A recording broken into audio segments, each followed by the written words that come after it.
वयाच्या उंबरठ्यावर आल्यावर प्रत्येक स्त्री मेनोपॉजला अनुभवते. तर ही मेनोपॉज जी अवस्था आहे ती काही अचानक होणारी अवस्था नसून एक 3-4 वर्षामध्ये होणारा शरीरातील बदल आहे. जसं लहान मुलांमध्ये आपण म्हणतो की त्याचे वेगवेगळे माइलस्टोन्स आपल्याला त्याला डेव्हलप होताना दिसतात. जसं बाळ मान धरतं, नंतर रांगतं, नंतर चलायला लागतं, त्याच पद्धतीनं स्त्रियांच्या शरीरामध्ये मेनार्की आणि मेनोपॉज हे 2 हॉर्मोनल माइलस्टोन्स आहेत आणि हे नॅचरल आहे. म्हणजे प्रत्येक स्त्रीला ह्याला अनुभवावंच लागतं. तर हा जो मेनोपॉज आहे हा साधारण वयाच्या कितव्या वर्षी चालू होतो?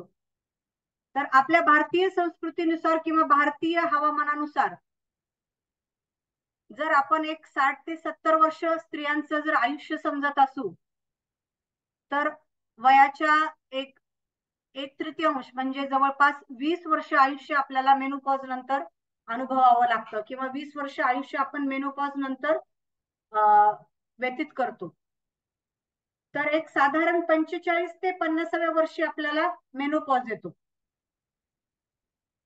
तर हे प्रकार किती आहेत? आता ह्या मेनोपॉजचे प्रकार किती आहेत? जो नैसर्गिक होतो म्हणजे वयोमानाप्रमाणे शरीरात झालेल्या बदलाप्रमाणे होतो त्याला आपण नैसर्गिक मेनोपॉज म्हणतो. पण जे मेनोपॉज नैसर्गिक नाही आहेत तर काही ऑपरेशन नंतर सुद्धा काही स्त्रियांना मेनोपॉजला सामोरं जावं लागतं.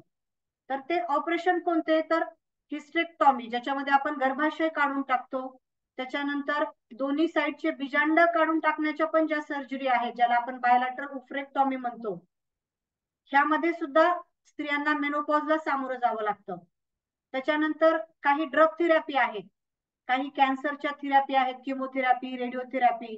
कोणत्याही कॅन्सरमध्ये जर आपण किमोथेरपी, रेडिओथेरपी जर घेतलेली असेल तर त्यामध्ये आपल्या शरीरातील ओव्हरीज असतात, यातील ज्या सेल्स असतात ते डिस्ट्रॉय होतात आणि डिस्ट्रॉय झाल्यामुळे त्यांचं फंक्शन कमी होतं आणि परत स्त्रीला मेनोपॉजला सामोरं जावं लागतं. काही स्त्रियांना जर हॉर्मोन्स सुरू असतील तर काही हॉर्मोन्समुळे पण स्त्रियांची पाळी येत नाही, तर त्याला आपण हॉर्मोनल मेनोपॉज म्हणतो. तर अशा पद्धतीनं नैसर्गिक आणि सर्जरी नंतर, त्याच्यानंतर किमोथेरपी, रेडिओथेरपी नंतर आणि काही हॉर्मोन्स चालू असतील तर असे 4-5 प्रकारचे मेनोपॉज आपल्याला दिसतात. तर हे मेनोपॉज समजून घेण्याच्या अगोदर आपण आधी स्त्रियांच्या शरीरातील प्रजनन संस्था जी आहे, ज्याला आपण जिनायटल ट्रॅक्ट म्हणतो, तो आपण समजून घेऊयात. जिनायटल ट्रॅक्ट मध्ये सगळ्यात सेंटरला गर्भाशय असतं, ज्याला आपण युट्रस म्हणतो. दोन्ही बाजूला 2 बीजांडकोश असतात. बीजांडकोश गर्भाशयाशी बीज नलिका म्हणजेच ट्यूब्स मधून जोडल्या जातात आणि खाली जो असतो तो योनी मार्ग असतो. तर ह्या चारही अवयवांचे वेगवेगळे कार्य आहेत. गर्भाशय काय करतं? तर गर्भधारणेचं काम करतं आणि 9 महिने गर्भाला वाढवण्याचं काम करतं. बीजांडकोश काय करतं? तर बीजांडकोश हे स्त्रीबीज तयार करतं.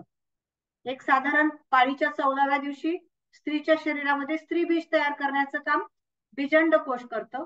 हे तयार झालेलं बीजांडकोश हे दोन्ही नलिकेतून नळीमध्ये जातं आणि बीज नलिकेमध्येच शुक्राणू जेव्हा येतात तेव्हा शुक्राणू आणि बीजांड यांचं फलन होऊन गर्भ हा नलिकेत तयार होतो आणि नलिकेत तयार झालेला गर्भ हा गर्भाशयात येतो. हे नॉर्मल मेन्स्ट्रुअल सायकल झालं. आता ह्या नॉर्मल मेन्स्ट्रुअल सायकलचे फायदे काय? म्हणजे जेव्हा केव्हा हे बंद होतं, जेव्हा केव्हा स्त्रीला मेनोपॉज होतं, तर हे फायदे तिच्यापासून दूर होतात आणि त्यामुळं बऱ्याच दुष्परिणामांना तिला सामोरं जावं लागतं. तर मेन्स्ट्रुअल सायकल मध्ये जे काही हॉर्मोन्स येतात, इस्ट्रोजन, प्रोजेस्ट्रॉन आणि टेस्टोस्टेरॉन, त्यामध्येही इस्ट्रोजन आणि प्रोजेस्ट्रॉन हे 2 महत्वाचे हॉर्मोन्स आहेत.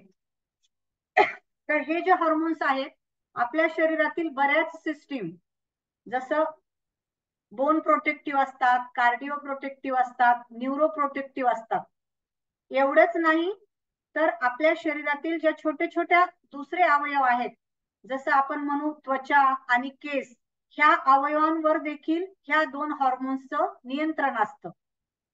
आणि म्हणूनच जेव्हा केव्हा हे हॉर्मोन्स आपल्या शरीरातून कमी होतात तेव्हा हे जे प्रोटेक्शन त्यांनी आपल्या शरीराला दिलेलं असतं ते प्रोटेक्शन पासून आपण दूर होतो व बऱ्याच आजारांना आपल्याला सामोरं जावं लागतं. तर मेनोपॉजच्या काय काय स्टेजेस आहेत? शेवटची पाळी आल्यापासून एक साधारण 1 वर्षापर्यंत किंवा 1 वर्षानंतर आपल्याला मेनोपॉज होतो. तर मेनोपॉज व्हायच्या अगोदर एक साधारण 2 ते 3 वर्ष आपल्याला थोडे थोडे मेनोपॉजचे सिम्पटम्स दिसायला लागतात, त्याचे परिणाम जाणवायला लागतात. त्याला आपण पेरीमेनोपॉज म्हणतो. त्याच्यानंतर साधारण 1 वर्षानंतर आपण मेनोपॉज मध्ये जातो आणि मेनोपॉज झाल्यानंतर एक साधारण 2 वर्षानंतर पोस्ट मेनोपॉज हा पिरियड असतो, ज्यामध्ये आपल्याला लेट स्टेज दुष्परिणाम जे आहेत ते बऱ्यापैकी जाणवायला लागलेले असतात. तर हे जे काही बदल आहेत, मी आता सांगितल्याप्रमाणे तुम्हाला इस्ट्रोजन आणि प्रोजेस्ट्रॉन यांचं प्रमाण कमी झाल्यावर हे बदल आपल्याला जाणवायला लागतात. तर आपल्या शरीरामध्ये इस्ट्रोजन हे ओव्हरीज पासून तयार होतं, पण त्याला एक सेकंड अल्टरनेटिव्ह आहे. आपल्या ज्या फॅट सेल्स असतात त्या फॅट सेल्स सुद्धा आपलं इस्ट्रोजन तयार करतात आणि हे तयार झाल्यावर काही ठिकाणी त्याचं स्टोरेज होतं. म्हणून जेव्हा केव्हा पाळी बंद होते, पाळी बंद झाल्यावर लगेचच आपल्याला ह्याचे दुष्परिणाम दिसत नाही. तर हे जे स्टोरेज आहेत, आपलं शरीर जे आहे, ह्या सगळ्या स्टोरेज मधून त्याचा वापर करून तात्पुरतं काम भागवतं. पण जेव्हा केव्हा हे इस्ट्रोजन ह्या स्टोरेज मधून पण संपतं, हॉर्मोनची लेवल एकदम कमी होते, तेव्हा मात्र आपल्याला मेनोपॉजचे खरे सिम्पटम्स जाणवायला लागतात आणि आपल्याला त्रासही जाणवायला लागतो. तर हे जे बदल आहेत ह्याच्यामध्ये आपल्याला काही बाह्य बदल असतात आणि काही अंतर बदल असतात. तर बाह्य बदल मध्ये एक साधारण 5 ते 10% मेनोपॉज नंतर आपलं वजन वाढलेलं आपल्याला दिसतं. काही स्त्रियांचा पोटाचा घेर देखील वाढलेला दिसतो. मी आता सांगितल्याप्रमाणे त्वचेवर आणि केसांवर सुद्धा इस्ट्रोजनचं काम असतं, म्हणून सुरकुत्या चेहऱ्यावर जाणवायला लागतात. काही जणांचा स्तनांचा आकारही लहान होतो. आणि आंतरिक बदल जे आहेत ते मी आता सांगितलेल्या अवयवांमध्ये, जसं गर्भाशय आहे, गर्भाशय श्रिंक होतं, लहान होतं. त्याच्यानंतर मूत्राशयाची जी पिशवी असते, ज्याला आपण युरिनरी ब्लॅडर म्हणतो, त्यांचं जे इपिथिलियम असतं म्हणजे आतली जी लाइनिंग असते ती सुद्धा पातळ होते. आपल्या बोनचं जे बोन डेन्सिटी जी असते ती सुद्धा एक जवळपास 5 ते 10% कमी होते आणि हाडं ठिसूळ व्हायला लागतात. त्याच्यानंतर आपल्या त्वचेची जी थिकनेस असतं ते थिकनेस सुद्धा बऱ्या प्रमाणात कमी होते आणि त्वचा नाजूक होते. हे सगळे बाह्य आणि आंतर बदल आहेत. पण ह्याबरोबरच जे काही त्रास जाणवतो त्यामध्ये सगळ्यात मेन त्रास म्हणजे व्हॅझोमोटर बदल, ज्याला आपण हॉट फ्लशेस म्हणतो. हॉट फ्लशेस म्हणजे ह्याच्यामध्ये स्त्रियांच्या शरीराचा ठराविक भाग, ज्यामध्ये डोकं, छाती, मान किंवा ठराविक भाग किंवा कधी कधी पूर्ण शरीर एकदम अचानक गरम होतं. म्हणजे हिवाळा असू द्या, एसी चालू असू द्या, फॅन खाली बसलेला असू द्या, पण स्त्रियांचं शरीर एकदम गरम होतं आणि नंतर दरदरून घाम येतो. हे एक साधारण 2 ते 3 मिनिट राहतं आणि दिवसातून एक साधारण 5 ते 6 वेळेस स्त्रियांना हा त्रास होऊ शकतो, किंबहुना ह्याही पेक्षा जास्त वेळेस हा त्रास होऊ शकतो. आणि ह्या त्रासामुळं काही स्त्रियांना जेव्हा हा त्रास झोपेत होतो तेव्हा त्यांची झोप मोड होऊन त्या झोपेतूनही घाबरून जाग्या होतात. काही जणांना धडधड होतं. त्याच्यानंतर काही युरोजिनायटल सिम्पटम्स जे आहेत, म्हणजे युरिनरी ट्रॅक्ट आणि जिनायटल ऑर्गन्स ह्याच्यामध्ये जे आहेत, जसं मी आता तुम्हाला सांगितलं की गर्भाशय श्रिंक होतं, तर गर्भाशय जर श्रिंक झालं तर आपल्याला दोन पाळीमधलं जे अंतर आहे ते वाढायला लागतं. म्हणजे जी महिन्याला येणारी पाळी आहे ती 2-3 महिन्याला येते, किंवा जे पाळीमध्ये जाणारा रक्तस्राव जो आहे तो कमी होतो. त्याच्यानंतर लघवीचा त्रास सुरू होतो, लघवी करताना त्रास होतो, लघवी च्या ठिकाणी इन्फेक्शन होतं, योनी मार्ग कोरडा पडतो, लघवीवरचा ताबा सुटतो, म्हणजे आपण बाथरूमला जाऊपर्यंत सुद्धा लघवी कंट्रोल करू शकत नाहीत. त्याच्यानंतर लघवीच्या ठिकाणी खाज येते, काही जणांना धडधड करतं, काही जणांना चिडचिडपणा वाढतो. हे सगळे जे बदल आहेत ते फक्त आणि फक्त हॉर्मोन्सची लेवल कमी झाल्यामुळे होतं. काही जणांना नैराश्य सुद्धा येतं, काही जणांचा चिडचिडपणा वाढतो. बरेच जण घरातील स्त्रियांचा चिडचिडपणा बघून काही जणांना वाटतं की हिच्या थोडस माइंडवर परिणाम झालाय आणि हिला सायकॅट्रिस्टची गरज आहे आणि हिला सायकॅट्रिस्टला दाखवलं पाहिजे असं वाटतं. पण तिला सायकॅट्रिस्टकडे दाखवण्याची गरज नसून तिला समजून घेण्याची गरज आहे. हा जो मेनोपॉज आहे, ज्याच्यामध्ये ओव्हरीचे फंक्शन्स कमी झाल्यामुळे जे इस्ट्रोजन कमी होतं, त्याच्यामुळे मी जे तुम्हाला आता सांगितलं की बोन, हार्ट, स्किन आणि हेअर ह्याच्यामध्ये आपल्याला बऱ्यापैकी दुष्परिणाम जाणवायला लागतात. तर ह्याचे जे परिणाम आहेत ते मी आता तुम्हाला सांगितल्याप्रमाणे काही परिणाम लगेचच जाणवतात, काही थोड्या कालावधीनंतर जाणवतात आणि काही परिणाम जे आहेत ते बऱ्याच वर्षानंतर जाणवायला लागतात. मला एक नोट अशी सांगायची होती की ज्यांना काही शंका आहेत त्यांनी चॅट बॉक्समध्ये आपले प्रश्न टाकून ठेवावेत, जेणेकरून मी शेवटच्या 5 मिनिटांमध्ये तुमच्या शंकेचं निरसन करू शकेन. तर लगेचच होणारे जे दुष्परिणाम आहेत त्याच्यामध्ये मी तुम्हाला आता सांगितल्याप्रमाणे अनियमित पाळी, ब्लिडिंग कमी जास्त होणं, हॉट फ्लशेस ज्याला गरम होऊन लगेचच घाम दरदरून घाम येणं, त्याच्यानंतर धडधड होणं, चिडचिड होणं, हे लगेचच होणारे परिणाम आहेत. काही कालावधीनंतर जे होणारे परिणाम आहेत त्यामध्ये लघवीचे परिणाम, त्याच्यानंतर हाडं ठिसूळ झाल्यामुळे कंबर, हात, पाय दुखणं, सांधे दुखणं, हे जे आहेत ते थोड्या कालावधीनंतरचे परिणाम आहेत. आणि बऱ्याच वर्षानंतरचे जे परिणाम आहेत, ज्यामध्ये मी तुम्हाला सांगितलं की आपला हा जो इस्ट्रोजन आहे तो बॅड कोलेस्ट्रॉल जो आहे तो आपल्या शरीरामध्ये त्याचं प्रमाण कमी ठेवतो. म्हणून मेनोपॉज नंतर बॅड कोलेस्ट्रॉलचं प्रमाण वाढल्यामुळं स्त्री हृदयरोगास बळी पडते. त्याच्यानंतर बोन डेन्सिटीचं प्रमाण देखील इस्ट्रोजन मेंटेन करतं, पण बोन डेन्सिटी ही कमी झाल्यामुळं हाडं ठिसूळ होतात आणि मेनोपॉज झालेल्या स्त्रिया थोडासा पाय जरी घसरला तरी मोठ्या मोठ्या सांध्याच्या हाडांचं फ्रॅक्चर होतं आणि अक्षरशः त्या बेड रिडन होतात.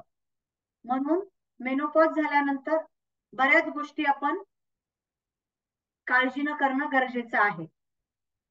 तर हे सगळे जे झाले हे दुष्परिणाम झाले. तर ह्या दुष्परिणामावर काही उपचार आहेत का? मी तर म्हटलं की हे नॉर्मल आहे. तर हे नॉर्मल असलं तरी आपल्या शरीरामध्ये आपल्याला दुष्परिणाम होऊ नये ह्यासाठी आपण काही करू शकतो का? तर आपल्याला जर जास्तीचा त्रास होऊ द्यायचा नसेल तर प्रत्येक स्त्रीनं अगोदर पासूनच चांगलं आयुष्य जगलं पाहिजे. आता आपण म्हणतो की आपण सगळेजणच चांगलं आयुष्य जगतो, प्रत्येकाच्याच घरी सगळ्या वस्तू असतात, मग अजून कसं चांगलं जगलं पाहिजे? तर ह्या ट्रीटमेंट पार्ट मध्ये जे आहे ते नॉन हॉर्मोनल आणि हॉर्मोनल असे 2 पार्ट आहेत. प्रत्येक स्त्रीला असं वाटतं की आता माझा मेनोपॉज झालाय, आता माझं वय झालंय, ही एक डोकेदुखीच आहे, ती पाळी असती तर तेव्हाच बरं झालं असतं. तर ही जी काही आहे ह्याला डोकेदुखी न समजता हे आपला नॅचरल हॉर्मोनल माइलस्टोन्स आहे असं जर आपण समजलं आणि शरीरात आपल्या काही बदल जे झाले ते बदल बिघाड होऊ नये ह्यासाठी जर आपण प्रयत्न केले, तर काही आपल्या दैनंदिन जीवनामध्ये जर आपण पथ्य पाळले किंवा त्यामध्ये काही बदल जर केला तर ह्याचे दुष्परिणाम 100% कमी होतील आणि आपल्याला मेडिकल ट्रीटमेंट घ्यायची गरज पडणार नाही. तर ह्यामध्ये आपण सगळं जर विचार केला तर सगळ्यात प्रथम जे येतं ते आपलं डाएट. आपला आहार जो आहे तो सकस आहार असला पाहिजे. सकाळचं जे जेवण आहे ते आपलं रिच असलं पाहिजे, दुपारचं जे जेवण आहे ते साधारण असलं पाहिजे आणि संध्याकाळचं जेवण जे आहे ते एकदम अल्प प्रमाणात आपण घेतलं पाहिजे. कोणत्याही प्रकारच्या डाएट आपण फॉलो केलं नाही पाहिजे. आजकाल आपण बघतो Dixit diet, keto diet, 5 day diet, vegan diet, low carb diet, ह्या सर्व डाएट मध्ये आपण कॅलरी काउंट करून, प्रोटीन काउंट करून, कार्बोहायड्रेटचा रेशो काउंट करून घेतो. जे काही घेतो ते ह्या सगळ्यांचा आपल्या कॅल्क्युलेशन मध्ये बसतं का, हे सगळं बघून आपण घेतो. आणि त्यामुळे काय होतं, ह्या सगळ्यांच्या डाएट मधून आपल्याला साईड इफेक्ट्स होतात. जे काही मायक्रोन्यूट्रिएंट्स आहेत, iron, calcium, vitamin D3, folic acid, ह्या सगळ्यांची कमी आपल्या शरीरात होते आणि त्यामुळे आपण ह्या सगळ्या दुष्परिणामांना बळी पडतो. हे डाएट फॉलो करताना त्याचे साईड इफेक्ट्स पण होतात. हे डाएट फॉलो करणं आपल्याला खूप जड पण जातं. तरी पण एक ट्रेंड म्हणून किंवा वेट रिडक्शन साठी म्हणून आपण हे फॉलो करण्याचा अट्टहास करतो. पण ह्या मायक्रोन्यूट्रिएंट्सच्या कमीमुळे जे दुष्परिणाम आहेत ते दुष्परिणाम होऊ नये म्हणून आपण काही पथ्य पाळली पाहिजेत. तर काय पथ्य आपण पाळू शकतो? तर माझ्या मते जे काही लोकल फूड आहे, जे काही लोकल अवेलेबल धान्य आहेत, फ्रुट्स आहेत, भाजीपाला आहे, पण लोकल मार्केटमध्ये लोकल ठिकाणीच पिकवलेला असावा. असं आपण जिथं आपण राहतो तिथं जे पिकतं ते आपण खाल्लं पाहिजे. आपण राहतो कळंबमध्ये किंवा महाराष्ट्रामध्ये आणि आपण दिल्ली साईडचं किंवा परदेशातल्या किंवा लांब लांबच्या गोष्टी खाण्याचा जर प्रयत्न करत असेल तर तिथून ते अन्न आपल्यापर्यंत येऊपर्यंत बऱ्याच प्रिझर्वेटिव्हला त्यांना सामना करावा लागतो आणि त्याच्यामधली जी न्यूट्रिशनल व्हॅल्यू आहे ती 100% कमी होते. पण आपल्या मार्केटमध्ये मिळणारं जर रोजचं फूड आपण खाल्लं तर त्याच्यामध्ये 100% न्यूट्रिशनल व्हॅल्यू ही जास्त असते. म्हणून लोकल फूडचा स्वीकार करा. त्याच्यानंतर सीजनल फ्रूट किंवा सीजनल फूड म्हणजे चिकूच्या दिवसात चिकू, पेरूच्या दिवसात पेरू, आवळ्याच्या दिवसात आवळे. आवळ्याच्या दिवसात आवळे आणले तर नको मला आता नाही खायचे, मग ते नंतर जेव्हा केव्हा प्रिझर्व करून ठेवलेले आहेत तेव्हा आणून खायचे. आंबे आता नाही खायचे आणि जेव्हा आंब्याचा मोसम नाही तेव्हा आंबे खायचे. आता काय तर डाएट आहे म्हणून आंबे नाही खायचे. ह्या ज्या गोष्टी आहेत ह्या आपण टाळल्या पाहिजेत. म्हणजेच सीजनल फूड आपण खाल्लं पाहिजे. त्यानंतर आपण ट्रॅडिशनल फूड खाल्लं पाहिजे. ट्रॅडिशनल फूड म्हणजे पारंपरिक जे आपले वडिलोपार्जित पदार्थ आलेले आहेत त्यामध्ये वैविध्यता असते. प्रत्येक पदार्थातून वेगवेगळ्या प्रकारचं न्यूट्रिशनल, मिनरल्स, कॅल्शियम, मायक्रोन्यूट्रिएंट्स मिळतात. जे मायक्रोन्यूट्रिएंट्स एकात असतात ते कदाचित दुसऱ्यात नसतात. म्हणून प्रत्येक ट्रॅडिशनल किंवा पारंपरिक पदार्थ जे आहेत ते आपण घेतले पाहिजेत. जसं आता एळ अमावस्या झाली, एळ अमावस्येला आपण जे काही आंबील बनवतो किंवा मिसळीची भाजी बनवतो किंवा ते जे मिसळीच्या भाज्याच्या वेगवेगळ्या प्रकारच्या हे करतो, तिळाच्या पोळ्या करतो, हे जे काही आपले पारंपरिक पदार्थ आहेत. त्याच्यानंतर संक्रांतीला तिळगुळाच्या पोळ्या करतो, गव्हाची खीर म्हणा किंवा हळद टाकून दूध म्हणा किंवा गणपतीच्या वेळेस वेगवेगळ्या प्रकारचे मोदक म्हणा, हे सगळं जे काही ट्रॅडिशनल आहे ह्या सगळ्यांमधून आपल्या शरीराची जी न्यूट्रिशनल व्हॅल्यू आहे ती मेंटेन व्हायला मदत होते. त्याचप्रमाणे पालेभाज्या, मोड आलेले कडधान्य, गूळ, शेंगदाणे, पेन, खजूर, काही प्रमाणात आपण आपल्या रोजच्या आहारामध्ये ड्रायफ्रुट्स, बदाम, मनुका, पेन, खजूर हे सुद्धा आपण घेतलं पाहिजे. आणि हे सगळं जर आपण घेत असेल तर आपल्यामध्ये मायक्रोन्यूट्रिएंट्सची कमी होतच नाही आणि जे काही दुष्परिणामांना आपल्याला सामोरं जावं तर लागणार आहे, पण त्याचं जे प्रमाण आहे किंवा सिव्हिरिटी आहे ती 100% कमी होणार आहे.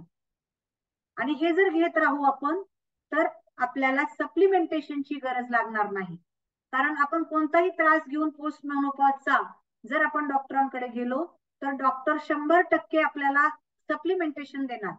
आणि जे काही सप्लिमेंटेशन देणार आहेत, समजा अँटीऑक्सिडंट्स असतील, मल्टीव्हिटॅमिन्स असतील, कॅल्शियम असेल, तर ह्या सप्लिमेंटेशनचे काही साईड इफेक्ट्स पण आहेत. बऱ्यापैकी लोकांना कॉन्स्टिपेशनचा त्रास होतो, ह्यांचा खर्चही खूप आहे.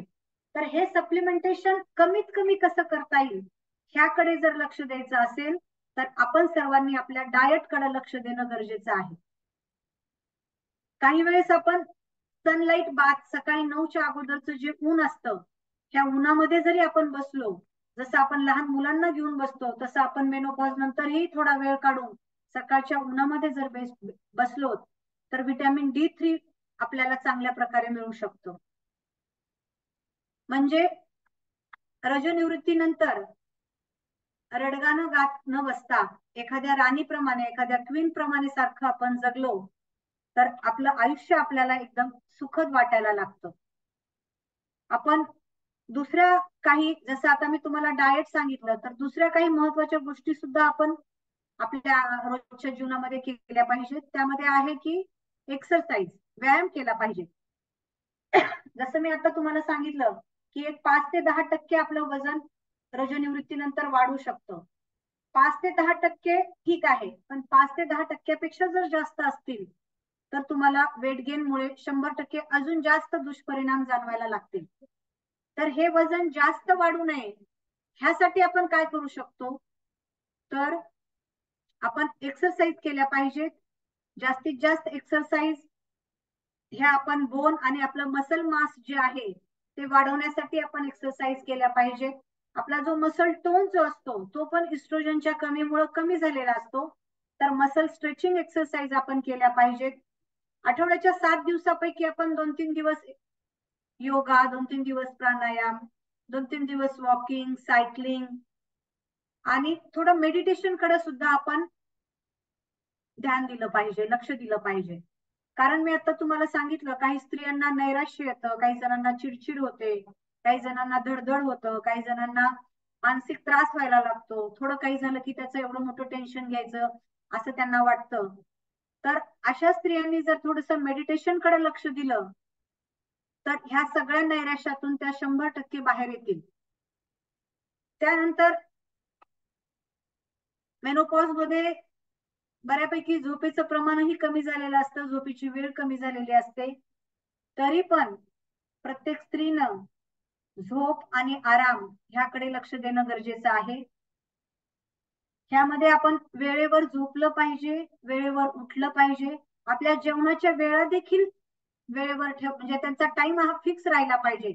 एक 10-15 मिनिटाचं मागं पुढं राहू द्या, पण जेवण, झोप, झोपेतून उठणं ह्या सगळ्यांच्या वेळा ह्या फिक्स राहिल्या पाहिजेत. जेणेकरून जर आपण ह्या वेळा फिक्स ठेवल्या तर आपलं हे इस्ट्रोजन, प्रोजेस्ट्रॉन हे हार्मोन्स जे आहेत ह्यांचं कंट्रोल म्हणा किंवा ह्यांचा रेशो म्हणा हा मेंटेन राहतो.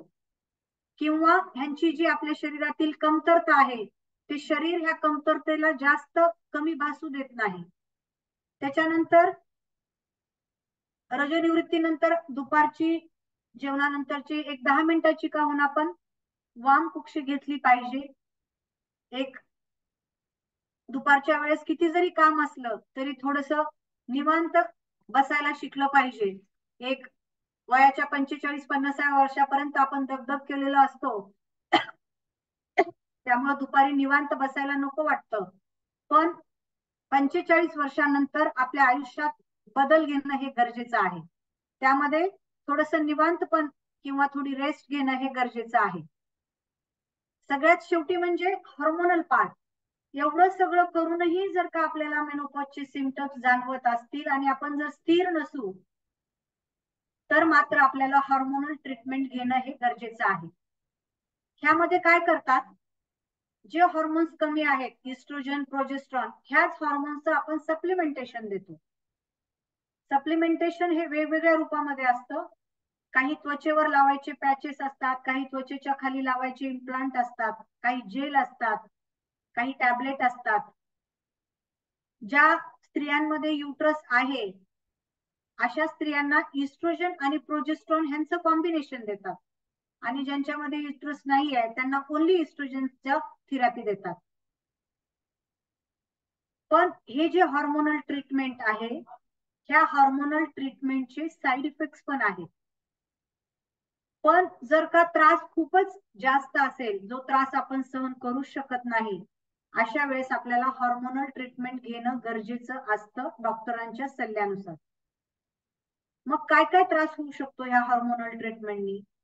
ह्याच्यामध्ये सगळ्यात महत्वाचं म्हणजे इस्ट्रोजनमुळे आपल्याला ब्रेस्ट आणि युट्रस यांचा कॅन्सर होण्याची शक्यता असते. त्याच्यानंतर आपल्या ब्लड स्ट्रीम मध्ये म्हणजे रक्त वाहिन्यामध्ये छोटे छोटे क्लॉट्स तयार होऊ शकतात आणि हे क्लॉट्स तयार झाल्यामुळे आपल्याला स्ट्रोक सारखे आजार होऊ शकतात. मग ज्यांना ज्यांना हॉर्मोनल ट्रीटमेंट आहे ह्यांनी काय दक्षता घेतली पाहिजे? तर ज्यांना ज्यांना हॉर्मोनल ट्रीटमेंट चालू आहे डॉक्टरांच्या सल्ल्यानुसार ह्यांनी आपलं रेग्युलर चेकअप, रेग्युलर फॉलोअप ठेवलं पाहिजे. डॉक्टरांकडे जाऊन regular BP, regular sugar check केली पाहिजे, रेग्युलर लिव्हर फंक्शन टेस्ट केली पाहिजे. त्याच्यानंतर सोनोग्राफी केली पाहिजे. सोनोग्राफीमध्ये गर्भाशयाचं जे अस्तर आहे ते किती MM आहे हे बघितलं पाहिजे. 5 मिलीमीटरच्या वरती जर गर्भाशयाचं अस्तर असेल तर डॉक्टरांचा सल्ला घेतला पाहिजे. आणि ज्या स्त्रियांना अनडायग्नोस्ड रक्तस्राव होतो त्या स्त्रियांनी तर हे हॉर्मोनल ट्रीटमेंट घेतलीच नाही पाहिजे. तर हे झालं आपल्या हॉर्मोनल ट्रीटमेंट बद्दल. आपल्याला मेनोपॉज होतोय हे आपण कशावरून लक्ष करायचं? तर आता आपण जे सांगितलं की 45 ते 50 हा वयोगट ज्यांचा आहे त्यांच्यामध्ये आपण मेनोपॉज झाला असं समजू शकतो. त्यानंतर ज्या स्त्रियांची पाळी मागील 1 वर्षापासून नाहीये त्यांच्यामध्ये मेनोपॉज झाला असं समजू शकतो. त्याच्यानंतर सोनोग्राफीमध्ये ज्यांचं पिशवीचं अस्तर, एंडोमेट्रियल थिकनेस हा 5 मिलीमीटर पेक्षा कमी आहे त्यांना मेनोपॉज झाला असं समजू शकतो. मी आता सांगितल्याप्रमाणे हे दुष्परिणाम ज्यांना ज्यांना जाणवायलेत आणि ह्या सगळ्या गोष्टी त्याच्या सोबत असतील तर त्यांनाही आपण मेनोपॉज झाला असं समजू शकतो. आणि त्याच्यानंतर आपण जर सिरम FSH लेवल केली तर ती जर 20 पेक्षा जास्त आली तर त्याही स्त्रियांना आपण मेनोपॉज झाला असं समजू शकतो. ज्या स्त्रियांना 50 किंवा 55 वगैरेच्या पुढेही पिरियड्स चालू आहेत, मेन्सेस चालू आहेत, अशा स्त्रियांनी मात्र डॉक्टरांचा सल्ला घेणं गरजेचं आहे. काही स्त्रियांना 30-35 वयाला सुद्धा मेनोपॉज होतो आणि काहींना 55च्या पुढे देखील पाळी सुरू असते. पण जर 55च्या पुढे पाळी सुरू असेल तर ह्या स्त्रियांनी मात्र डॉक्टरांचा सल्ला घेऊन काही पॅथॉलॉजिकल आहे का, काही ॲबनॉर्मल आहे का हे बघणं गरजेचं आहे. शेवटी मला एवढंच सांगायचं वाटतं की आयुष्यभर आपण दुसऱ्यांसाठी केलं, स्वतःसाठी वेळ दिलाच नाही असं म्हणून दुःखी वेण्यापेक्षा अजूनही वेळ गेलेली नाही असं समजून जर आपण आपल्या रोजच्या दैनंदिन जीवनामध्ये थोडंफार उद्यापासूनच जर बदल करता आलं, जेणेकरून स्वतःकडे लक्ष देता आलं, एक्सरसाइज साठी वेळ देता आला, तुमच्या आवडीचे जे काही छंद आहेत जे तुम्ही आतापर्यंत जोपासू शकला नाहीत, आता तुमची मुलं मोठे झालेले असतात, ते मार्गी लागलेले असतात, तुमच्याजवळ बऱ्यापैकी वेळ असतो, तर तुम्हाला जे काही छंद आहेत ते छंद तुम्ही जोपासले पाहिजेत, जेणेकरून तुमचं मन त्याच्यामध्ये रमल्या जाईल, डोक्यात वेगवेगळे विचार येणार नाहीत. कारण तुम्ही स्वतः घरातील सगळ्यात महत्वाच्या व्यक्ती असता. तुमचा जो हा अनुभव आहे हा घर आणि हा समाजासाठी खूप उपयुक्त असणार आहे. आणि आयुष्याची 45 वर्ष तुम्ही तुमच्या कुटुंबासाठी खर्च केलेली आहेत.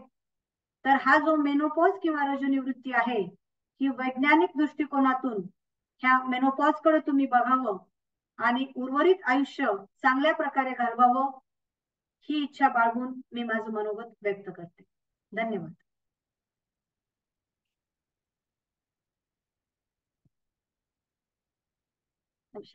चार प्रश्न.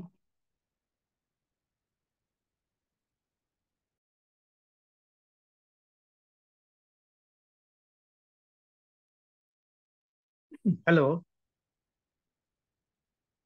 आत्ताच आपण आदरणीय डॉक्टर वर्षा कस्तुरकर मॅडमने रजोनिवृत्ती व महिला आरोग्य या विषयावर अत्यंत अभ्यासपूर्ण अशा पद्धतीचे व्याख्यान दिलेलं आहे.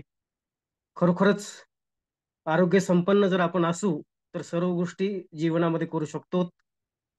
आरोग्य हीच सर्व गोष्टींसाठी आवश्यक असणारी बाब आहे. असं म्हणतात की सर सलामत तो सगळी पगडी 50 अशा पद्धतीचं म्हणजे आरोग्य आपण आरोग्यासाठी वेगवेगळ्या प्रकारचे प्रयत्न केले पाहिजेत. वेळापत्रक दैनंदिन आपले ठरवले पाहिजे. अशा आशयाचं व्याख्यान आदरणीय मॅडमने या ठिकाणी दिलेलं आहे.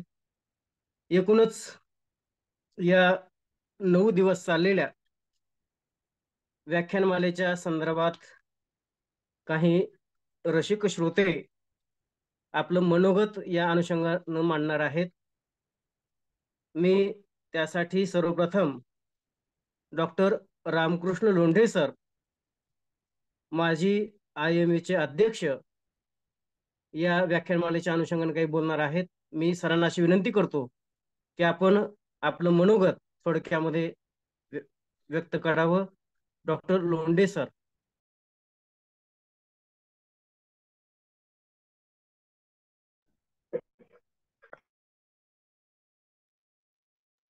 हॅलो,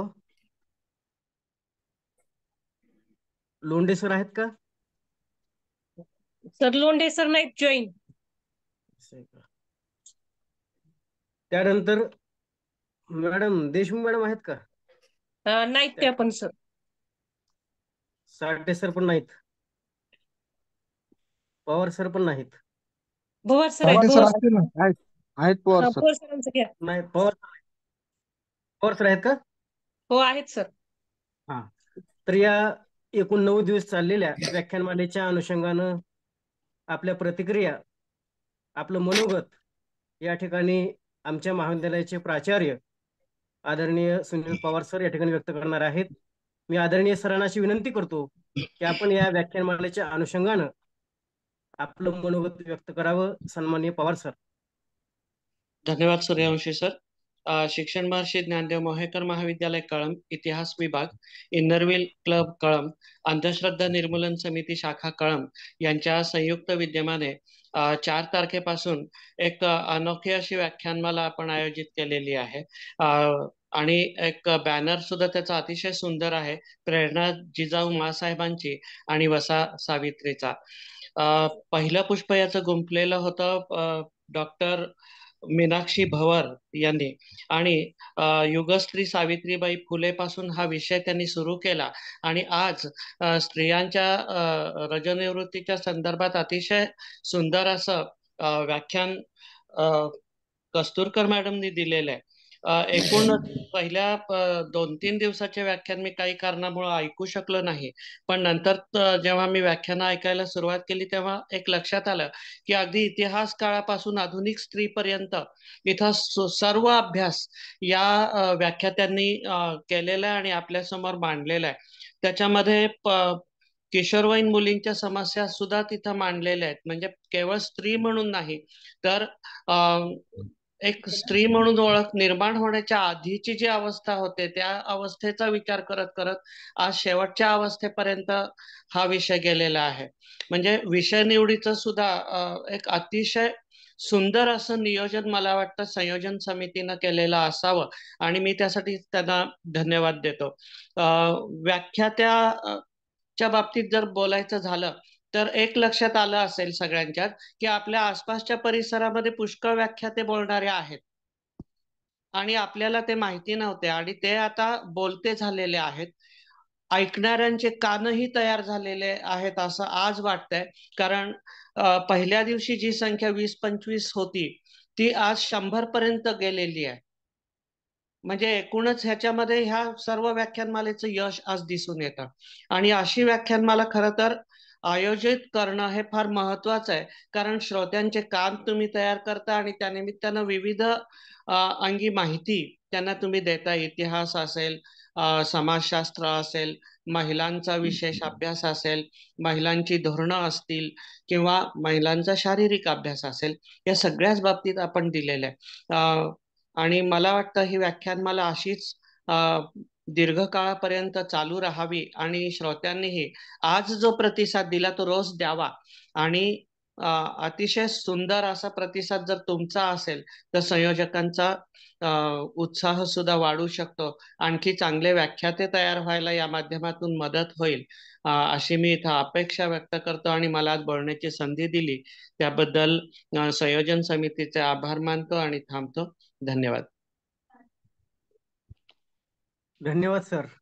नक्कीच अशा प्रकारच्या दर्जेदार व्याख्यानांची गरज आपण सांगितलेली आहे. ही काळाची गरज आहे, आणि वैचारिक मेजवानी हे सर्व आपण पोहोचवण्याचं काम या संयोजन समितीच्या वतीनं निश्चितपणे करण्यात आलेला आहे. यानंतर आपल्यामध्ये उपस्थित असणारे जे कोणी रसिक बोलण्यास इच्छुक असतील त्यांनी या ठिकाणी प्रत्यक्ष आपल्या बोलण्यास सुरुवात करावी.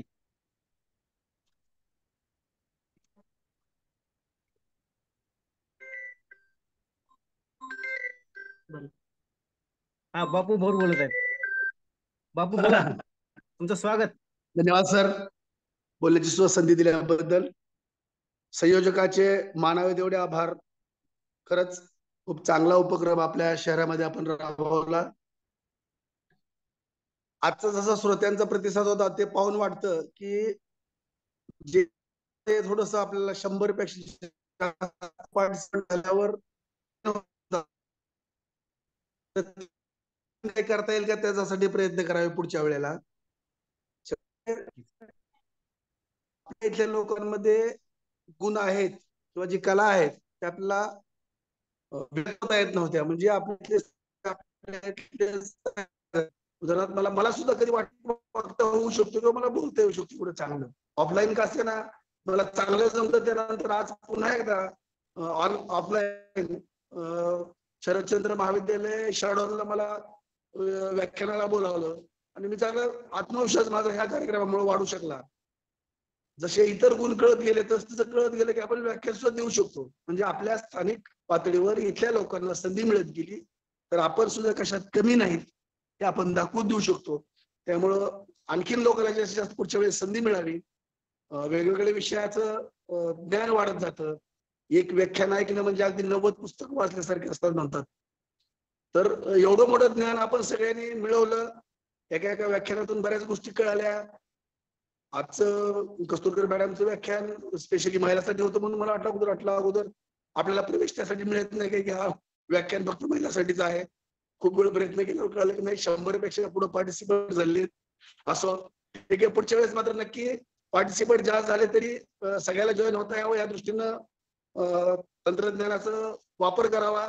खूप छान उपक्रम राबवला. शिक्षण महर्षी ज्ञानदेव मोहेकर महाविद्यालय, अंधश्रद्धा निर्मूलन समिती आणि क्लब सगळ्यांचे खूप खूप धन्यवाद. अशीच गावासाठी सांस्कृतिक मेजवानी आपण कंटिन्यू चालू करावी. प्रत्येक वर्षी हा उपक्रम राबवला जावा एवढी बोलतो आणि शुभेच्छा देतो. धन्यवाद. धन्यवाद बापू. खरंच आपल्या या व्याख्यानमालेला प्रचंड असा प्रतिसाद मिळाला आणि एकूणच आपण पुढच्या वेळेला आपण संयोजन समितीला अशी विनंती करू की ही जी मर्यादा आहे ती जास्तीत जास्त वाढवण्याची आपण त्या ठिकाणी व्यवस्था करू. यानंतर डॉक्टर रामकृष्ण लोंढे सर आहेत का किंवा राजश्री देशमुख मॅडम आहेत का? किसन लोंढे सर. हा सर, नमस्कार. लोंढे सरांना विनंती की आपण या अनुषंगाने आपलं मत मांडावं. धन्यवाद सर, आपण संधी दिल्याबद्दल आभारी आहे. आज प्रेरणा जिजाऊ साहेबांची वसा सावित्रीचा या व्याख्यानमालेमध्ये आपल्या सर्वांनी अतिशय कठोर असे परिश्रम घेऊन दिनांक 4/1 ते 12/1 या कालावधीमध्ये अतिशय उत्कृष्ट असे एकापेक्षा एक सरस वक्ते बोलवून त्यांची जी व्याख्यानं आपण इथं लोकांसाठी उपलब्ध करून दिली त्याबद्दल संयोजन समितीचा मनपूर्वक आभार. कारण अशी संधी, अशी मेजवानी 100 पेक्षा जास्त लोक ऍट ए टाइम आपल्या घर बसल्या आणि अतिशय मोकळ्या मनाने घेतात. ही काही साधी सोपी गोष्ट नाहीये. अतिशय सुंदर असा उपक्रम आहे. या उपक्रमामध्ये दिनांक 4/1 पासून ते 12/1 पर्यंत डॉक्टर मीनाक्षी भोवरताई, प्रतीक गायकवाड, डॉक्टर सर्वदे मॅडम, प्रजाक्ता पाटील, दीपा सावळे, बाळकृष्ण भोवर सर, शारदा कदम मॅडम, आकांक्षा पाटील मॅडम, वर्षा कस्तुरकर मॅडम अशा ह्या सर्वांनी एकापेक्षा एक सरस असे पुष्प गुंफून ही व्याख्यानमाला अतिशय उत्कृष्ट अशी यशस्वीपणे पूर्ण पार पाडलेली आहे. याच्यामध्ये सांगण्याचा भाग एवढाच की डॉक्टर सावित्रीबाई फुले, क्रांतीज्योती सावित्रीबाई फुले यांच्या जयंतीपासून 3 जानेवारी ही त्यांची जयंती अधिक बालिका दिन. आता भोर सरांनी सांगितलं होतं की पवार सरांनी सांगितलं होतं की महिला बरोबरच मुलींसाठी, किशोरवयीन मुलींसाठी सुद्धा इथं प्रेरणा देणारं हे व्याख्यान होतं. त्याच्यामध्ये आणखी मुलींसाठी म्हणजे संपूर्ण स्त्री जातीसाठी, स्त्री प्रवर्गासाठी तसेच सर्व समाजासाठी अशा व्याख्यानमाला एकापेक्षा एक उत्कृष्ट अशी फुल याच्यामध्ये गुंफून ही व्याख्यानमाला यशस्वी केलेली आहे. त्याच्यामध्ये विशेष करून 3 जे गट होते त्यामध्ये यांचा इतिहास विभाग, तसेच इनरव्हील क्लब कळंब आणि अंधश्रद्धा निर्मूलन समिती शाखा कळंब या तिन्हीच्या संयुक्त विद्यमाने हा जो उपक्रम राबवला, हा उपक्रम सतत 9 दिवस चालून यशस्वीपणे पूर्ण करणारे सर्व याच्यामध्ये श्रोते, सगळ्यात प्रथम मी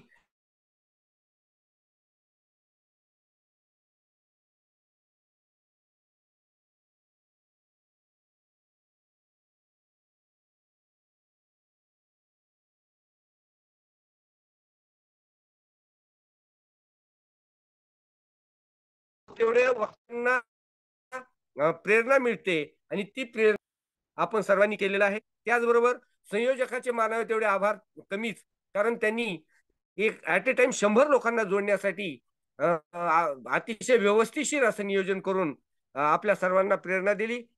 यामध्ये सरांनी सुचवल्याप्रमाणे याची कॅपॅसिटी जी असते ते वाढवता येते आणि ती वाढवून आणखी लोकांना जास्तीत जास्त त्याचा प्रचार प्रसार करून जास्त लोकांना जोडून पुढच्या वेळी संत परंपरा आणि संत परंपरेतून झालेला अंधश्रद्धेचा बिमोड, ती परंपरा पुढे चालवण्यासाठी तो विषय घेऊन संत परंपरा आणि अंधश्रद्धांचा बिमोड, कारण प्रत्येक संतांच्या मार्गदर्शनातून आपल्याला अंधश्रद्धेवर घाव घातलेले दिसतात, तर त्यांच्या परंपरेची एक व्याख्यानमाला आयोजित करावी असं मला मनापासून वाटतंय. याचा आपली जी संयोजन समिती आहे ते विचार करेल आणि त्या अनुषंगाने पुढचं व्याख्यानमाला आयोजित करेल अशी अपेक्षा.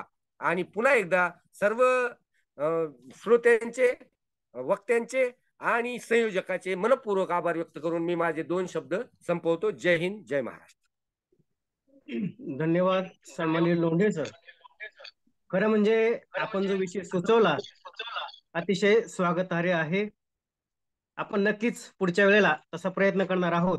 आपण तसा प्रस्ताव संयोजन समितीकडे ठेवूया आणि तशी व्याख्यानमाला आयोजित करण्याचा प्रयत्न आपण करूया. यानंतर या ठिकाणी आणखीन प्रतिक्रिया देण्यासाठी कोणी उपलब्ध असतील, जे इच्छुक असतील, तर त्यांनी आपलं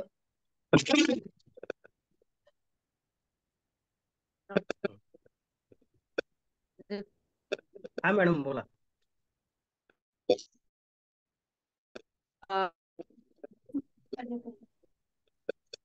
बोला मॅडम, तुमचा आवाज येतोय.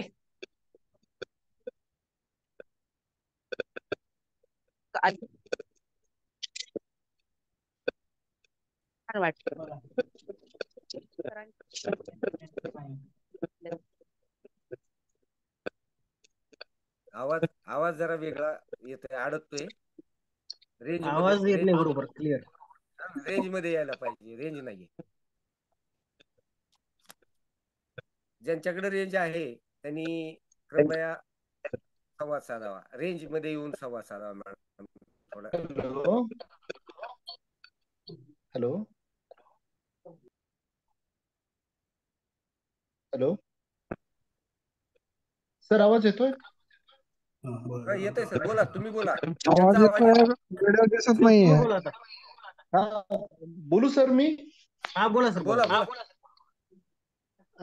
सर, आम्ही आता आजचा जो प्रोग्राम आहे, म्हणजे आजचा जो आपण डॉक्टर ज्ञानदेव मोहेंकर महाविद्यालय, इनरव्हील आणि अंधश्रद्धा निर्मूलन समिती, अतिशय सुंदर असं हा म्हणजे आजचं जे स्पीच होतं डॉक्टर वर्षाताई कस्तुरकरांचं, ते आम्ही सगळ्या फॅमिलीनं ऐकलं. म्हणजे आम्ही त्यांना मेसेज केला होता पूर्वी की आम्ही फॅमिली एका मोबाईलवर हे सगळं ऐकणार आहोत, कारण आणि त्यांना हे सांगितलं होतं की पुरुषांची मानसिकता याच्यावरही आपण काही टिप्पणी केली तर बरी होईल. कारण त्यांनी जे डाएट प्लॅन सांगितलेत ना सर, त्याच्या संदर्भात सगळ्या घरानं स्त्रियांकडे लक्ष देणं खूप गरजेचा विषय. मधली एक 3-4 महिन्यापूर्वी माझ्या मिसेसचा एचबी 5 पर्यंत आला होता आणि बऱ्यापैकी क्रिटिकल स्टेजेस मध्ये म्हणजे ते चाललं होतं. पण त्यांच्या ट्रीटमेंटनं ते 12 11:30 प्लस पर्यंत गेलं. तर त्यांनी मला जी ताकीद दिली होती की तुम्ही सगळ्यांनी लक्ष देणं आवश्यक आहे डाएटकडे, आणि ते आम्ही सगळ्यांनी बऱ्यापैकी पूर्वी कधीच लक्ष दिलं नव्हतं ते देण्याचा थोडा प्रयत्न केला आणि ते एचबी वाढलं. तसं हा प्रोग्राम सर 100 लोक समजा ऑनलाईन दिसत असले तरी नक्की 200-250 लोकांनी हा पाहिला असणार आहे. आणि पुढच्या वेळेस सगळे तुमचे कळमचे जे ग्रुप असतील किंवा इतर गावातले ग्रुप असतील त्याच्यावर हा 2-3 दिवसापासून याचा प्रचार प्रसार झाला ना सर, तर हे 500 प्लसचा आकडा सहज पार करेल. कारण यांचं जे स्पीच आहे, आता त्यांना तर आम्ही खूप वर्षापासून ओळखतो, आमच्या फॅमिली मेंबर आहेत त्या, आणि आमच्या फॅमिली डॉक्टर आहेत त्या. तर त्यांचं वेगळ्या स्वरूपातलं आज जे बोलणं आहे ते अतिशय भावलं. आणि एक महत्वाचं एक विशेष डाएट प्लॅन च्या संदर्भात आम्ही दोघे विचार करत होतो, तर तो आम्ही 100% कॅन्सल करणार आहोत. आज जे आम्ही त्यांचं स्पीच ऐकलं, पैसे घालून सगळे मायक्रोन्यूट्रिएंट कमी करणे, परत डिफिशियन्सीला समोर जाणे, परत काही रोगांना बळी पडणे, याच्यापेक्षा घातक असू शकतो हे पहिल्यांदा झालेलं ज्ञान आम्हाला म्हणजे खूप महत्वाचं वाटलं.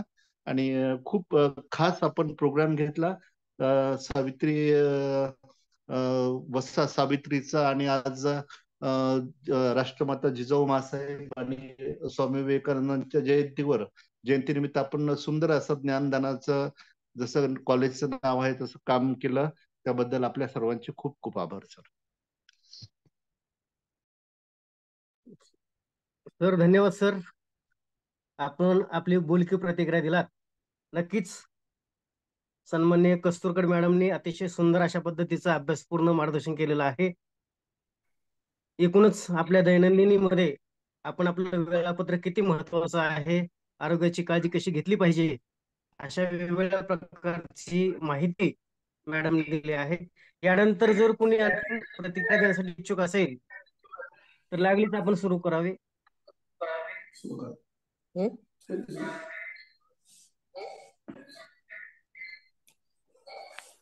नमस्कार. हा सर्वप्रथम जिजाऊ जयंतीच्या आणि स्वामी विवेकानंद जयंतीच्या सर्वांना शुभेच्छा. आणि ही जी काही व्याख्यानमाला आयोजित केली होती, अगदी 9 दिवस 9 प्रकारचं मेजवानी मिळत होती.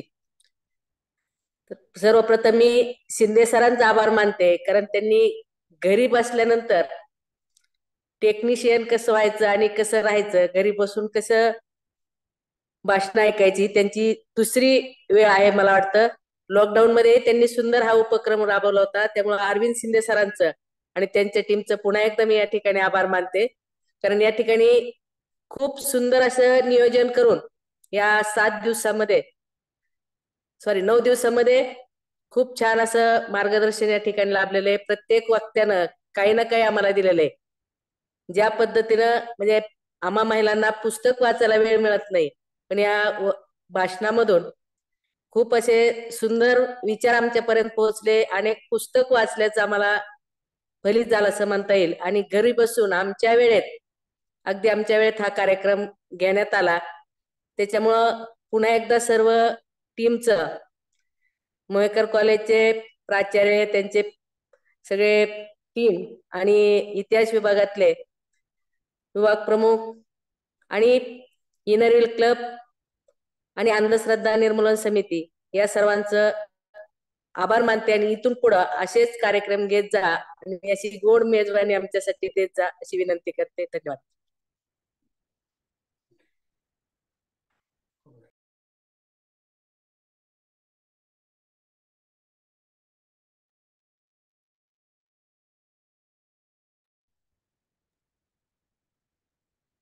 सावंत सर आपली धन्यवाद मॅडम. प्रतिक्रिया देणार आहेत. नंतर आणखीन जर सावंत सर कोणी इच्छुक असेल, शिंदे सर कोण बोलणार आहे? सावंत सर हा सावंत सर, आपण या सर्व व्याख्यानमालेच्या अनुषंगाने आपलं सर्वांना नमस्कार. अतिशय आपल्या या कळममध्ये सर्वांच्या बुद्धीला खाद्य देणारी आणि आपल्या आधुनिक सावित्रींना एक अतिशय प्रेरणा देणारी अशी व्याख्यानमाला आपण या ठिकाणी आयोजित केलेली आहे. आणि जसं की मोहेकर चॅरिटेबल ट्रस्ट हे आज वेगवेगळ्या प्रकारच्या माध्यमातून आपल्या समाजातल्या सर्व घटकांना एक चांगल्या प्रकारे बौद्धिक खाद्य मिळावं, आपल्या माता भगिनींना वेगवेगळ्या विषयांची जाण व्हावी आणि त्यांच्या या सर्व समस्या नव्हे तर त्यांना आधुनिक असणाऱ्या आजच्या जगातल्या समस्यांची आणि आधुनिक संधीची पण माहिती व्हावी. त्यासोबतच आपल्या ज्या प्रेरणा आहेत, राष्ट्रमाता जिजाऊ यासारख्या महान सर्वांना आपण अतिशय सगळ्या सामान्यापर्यंत पोहोचून त्यांच्यातल्या प्रेरणा अतिशय छान प्रकारे जागवत आहात. यामुळं आपल्या खास करून महाराष्ट्र अंधश्रद्धा निर्मूलन समिती आणि त्यांचे असणारे आमचे सर्व सन्माननीय अरविंदजी शिंदे तथा त्यांचा सर्व स्टाफ असणारा मोहेकर कॉलेज तथा या व्याख्यानमालेसाठी अतिशय छान प्रकारे सन्माननीय भवर सर असतील, आमच्या पाटील मॅडम असतील, कस्तुरकर मॅडम आहेत, या सगळ्यांनी अतिशय छान प्रकारे म्हणजे डॉक्टर आकांक्षा पाटील असतील, या सर्वांनी अतिशय छान प्रकारे आमच्या सर्वांना एक मेजवानी जे एक सांस्कृतिक मेजवानी दिली आहे. आणि म्हणून अशा या कार्यक्रमाचं आपल्या कळम नगरीमध्ये नेहमी करता आमच्यासारखे श्रोते स्वागतच करतात. नव्हे तर आणखीनही आम्हाला काहीतरी हवं आहे याची जाणीव तुम्ही करून देतायत आणि त्या पथावर तुम्ही निश्चितपणाने आणखी नाविन्यपूर्ण उपक्रम राबवाल आणि आपल्या या कळम नगरीच्या सांस्कृतिक वैभवात आणि त्यांच्या श्रोत्यामध्ये एक नवीन प्रकारची प्रेरणा भराल अशी अपेक्षा व्यक्त करतो. आणि मला जी आभार म्हणजे एक मनोगत व्यक्त करण्याची संधी दिली त्याबद्दल संयोजकाचे सर्व मान्यवरांचे खूप खूप धन्यवाद. धन्यवाद सावंत सर. खऱ्या अर्थानं ही बौद्धिक मेजवानी या अशा व्याख्यानमालेच्या माध्यमातून निर्माण होत असते आणि ही अशीच प्रक्रिया आपण सातत्यानं राबवणार आहोत. यानंतर उपस्थितांमध्ये आणखीन कोणी बोलण्यासाठी इच्छुक असेल तर मी त्यांना विनंती करतो की आपण प्रत्यक्ष या ठिकाणी बोलण्यास सुरुवात करावी. नाही, पूर्ण मालिकेची स्तुती आहे.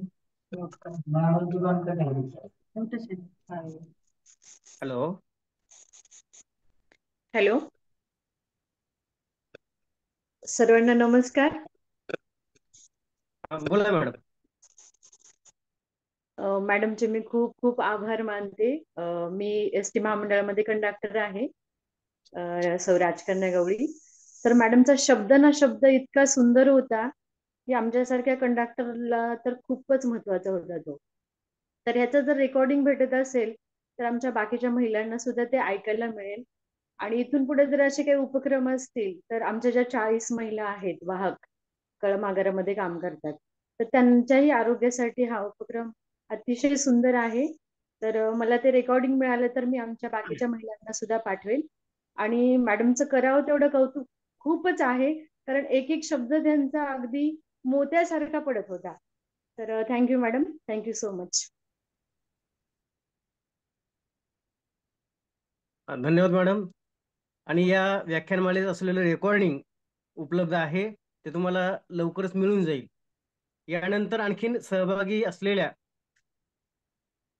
श्रोत्यापैकी कोणी बोलायला इच्छुक असेल तर प्रत्यक्ष आपण सुरुवात करावी.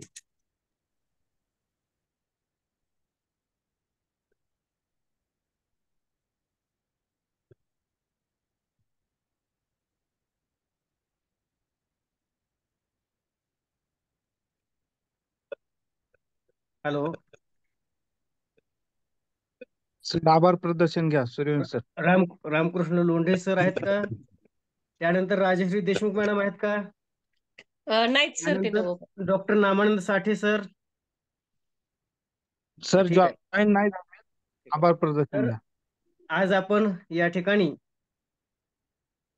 डॉक्टर वर्षाताई कस्तुरकर मॅडमचं व्याख्यान रजोनिवृत्ती व महिला आरोग्य या विषयावर ऐकलेलं आहे. आणि या आजच्या व्याख्यानमालेचे 9वं पुष्प या व्याख्यानमालेचे आभार मानण्यासाठी मी डॉक्टर वर्षा सर्वदे मॅडम यांना अशी विनंती करतो की आपण सन्माननीय मॅडमचं या ठिकाणी आभार मानायचं आहे.